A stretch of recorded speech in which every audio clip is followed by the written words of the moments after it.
Hi hello and welcome to Shravana health tips. This is Sreenu Valampalli. ఈ health ఇన్సూరెన్స్ల గురించి మన సందేహాలని నివృత్తి చేయడానికి మనతో పాటు ఆర్ఎం మొహమ్మద్ రియాజ్ గారు ఉన్నారు. ఆయన అడిగి తెలుసుకుందాం.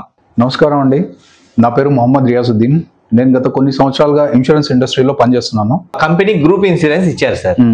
నా ఫ్యామిలీ మొత్తం ఒకే గ్రూప్ లో ఉన్నారు. ఇప్పుడు గ్రూప్ ఇన్సూరెన్స్ నేను ఆ కార్డు పెట్టుకొని వెళ్తే మా హాస్పిటల్ ఫస్ట్ నుంచి చూపించుకోవాలండి అని చెప్తున్నాను. ఈ ప్రాబ్లం ఎలా సాల్వ్ చేయగలుగుతారు సార్? గ్రూప్ ఇన్సూరెన్స్ అన్నది ఎంప్లాయీ కేసుల్లో వర్తించింది సార్. ఇదేంటంటే ఒక కంపెనీ, ఒక ఆర్గనైజేషన్ తన ఎంప్లాయీస్కి సేఫ్టీ ప్రికాషన్స్ వైజ్ దాని పారామీటర్స్ లో అది తీసుకునేది గ్రూప్ ఇన్సూరెన్స్ అన్నది. సో దాంట్లో కూడా కొన్ని లిమిటేషన్స్ ఉంటాయి సార్.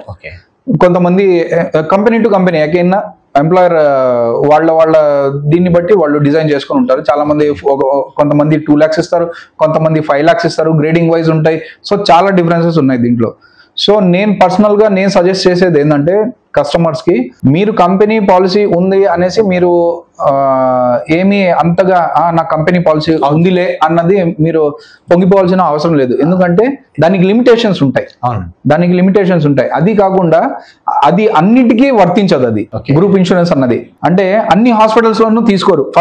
ఫస్ట్ థింగ్ మెయిన్ ఏంటంటే అన్ని హాస్పిటల్స్ తీసుకోరు. దానికంటూ కొన్ని కేటగరైజ్డ్ లిస్టెడ్ హాస్పిటల్స్ అనేసి ఉంటాయి.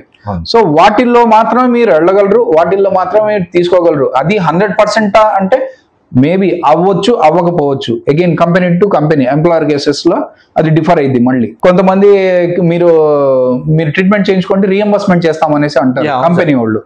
సో ఆ కేసెస్ కూడా ఉంటాయి. 100% క్యాష్లెస్ అయ్యిద్ది అని కాదు, 100% రీఎంబర్స్మెంట్ అయ్యిద్ది అనే కాదు. మీరు 100% మీరు రీఎంబర్స్మెంట్ చేసుకోవాలన్నా ఆ కంపెనీ నార్మ్స్ అండ్ కండిషన్స్ ప్రకారం మీకు ఓన్లీ 60-40 రేషియోలో ఇదైద్ది. అలా డిఫరెన్స్ వస్తూ ఉంటుంది. 100% రాదంటారు మీరు? 100% రాదు సార్, 100% రాదు. అది చాలా రేర్ కేసెస్ లోనే వచ్చింది. అందువల్ల నేను సజెస్ట్ చేసేది ఏంటంటే కంపెనీ గ్రూప్ ఇన్సూరెన్స్ ఉంది అన్నది మీరు అంతగా ఆనందపడాల్సిన విషయం కాదు సార్. ఎంతైనా మీ పర్సనల్ ఇన్సూరెన్స్ అన్నది మీకు, మీ ఫ్యామిలీకి మీరు సపరేట్ గా తీసుకొని పెట్టుకోవాలి. ఎందుకంటే life is all about unpredictable.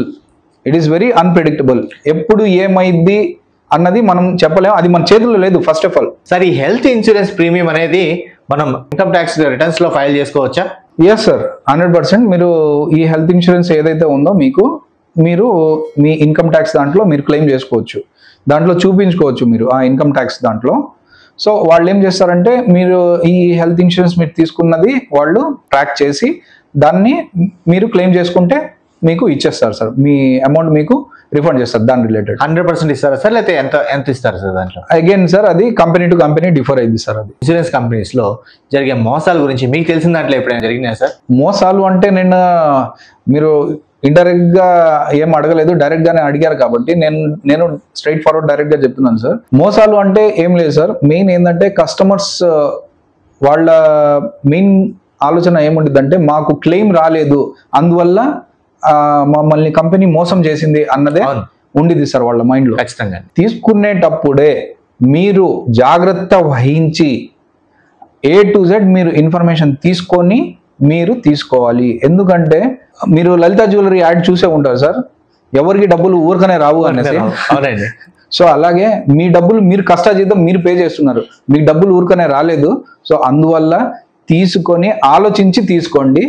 తీసుకునేది ఏందో మంచిది తీసుకోండి, అన్ని బెనిఫిట్స్ ఉన్నదే తీసుకోండి. అదే నేను అందరికీ నా రిక్వెస్ట్ సార్. మీరు ఒక ఆర్ఎంగా మీరు మీ ఎక్స్పీరియన్స్లో పెద్ద అమౌంట్ ఎంత అమౌంట్ ఇప్పించుంటారు సార్? రకరకాలుగా ఉంటాయి సార్. ఎందుకంటే ఇన్సూరెన్స్ మీ ప్రీమియం అమౌంట్ ఏదైతే ఉండిద్దో అది మీ ఏజ్, మీ ఫ్యామిలీ, ఈ రెండింటిని బట్టి ఉండిద్ది. మీరు తీసుకుంటున్న సమ్ ఇన్సూర్డ్ ఎంత అయితే ఉండిద్దో దాన్ని బట్టి ఉండిద్ది సార్.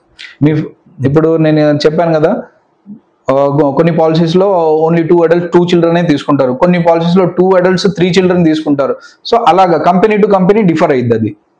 సో అది కాకుండా మీరు మెయిన్ దీంట్లో ఇంకోటి ఏంటంటే మీరు ఎంతైతే సమ్ ఇన్సూర్డ్ ఆప్ట్ చేస్తున్నారో, అంటే 10 లక్షల, 25 లక్షల, 50 లక్షల, ₹1,00,00,000 ఎంత తీసుకుంటున్నారు మీరు సమ్ ఇన్సూర్డ్. సో దాన్ని బట్టి మీకు ప్రీమియం అన్నది వచ్చింది సార్. సార్ మీరు ప్రీమియం గురించి మాట్లాడారు కాబట్టి నాకు వచ్చిన డౌట్ ఉంది సార్. ఇప్పుడు నేను తీసుకున్నాను ఒక 30,000 పెట్టి నేను ఇయర్ తీసుకున్నాను. నా ఇయర్ లో నేను ఎటువంటి హాస్పిటల్కి వెళ్ళా. ఓకే, నాకు ఆ ఇయర్ 30,000 పెట్టి తీసుకున్నాను, నెక్స్ట్ ఇయర్ ఫార్వర్డ్ అవుతుందా, లేకపోతే ప్రీమియం ఏమైనా తగ్గుతుందా, ఇట్లాంటి క్వశ్చన్స్ డౌట్స్ చాలా వస్తాయి సార్. దీనికి ఏం చెప్పగలుగుతారు సార్? బేసికల్లీ ఇవి దాదాపు అకార్డింగ్ టు మై నాలెడ్జ్ అన్ని కంపెనీస్ ఏం చేస్తారంటే, మీరు ఈ ఇయర్ క్లెయిమ్ ఏది చేసుకోలేదు, క్లెయిమ్ ఫ్రీ ఇయర్ ఉంటే దాన్ని క్యారీ ఫార్వర్డ్ చేస్తారు sir. Okay, maximum carry forward చేస్తారు, లేకపోతే బోనస్ లాగా కూడా ఇస్తారు చాలా మంది. ఎంత ఇస్తారు సార్? ఇప్పుడు నేను 30,000 కట్టాను. Again company to company differ అయింది. ఇప్పుడు కొంతమంది ఏం చేస్తారు, 10% ఇస్తారు, కొంతమంది ఏం చేస్తారు 100% ఇస్తారు. So company to company differ అయింది అది. థ్యాంక్ యూ రియాజ్ గారు. Thank you very much sir. మీరు పాలసీ తీసుకునే ముందు 1కి 10 సార్లు క్రాస్ చెక్ చేసుకొని తీసుకోండి పాలసీ. హెల్త్ ఇన్సూరెన్స్ చాలా అవసరం. హెల్త్ ఇన్సూరెన్స్ లేకపోతే రాబోయే రోజుల్లో బతకడం చాలా కష్టం. మీరు ఇప్పుడు తీసుకుంటేనే మీకు ఇదే అమౌంట్ మీకు కంటిన్యూ అయింది. సో మీ అందరికీ విజ్ఞప్తి ఏంటంటే, చూసి చదివి క్షుణ్ణంగా తీసుకోండి health insurance. Please like, share and subscribe Shravana health tips. మీకు ఏమన్నా డౌట్స్ ఉంటే కామెంట్ రూపంలో తెలియజేయండి. Please like, share and subscribe Shravana health tips. This is Srinu Mallampalli signing off.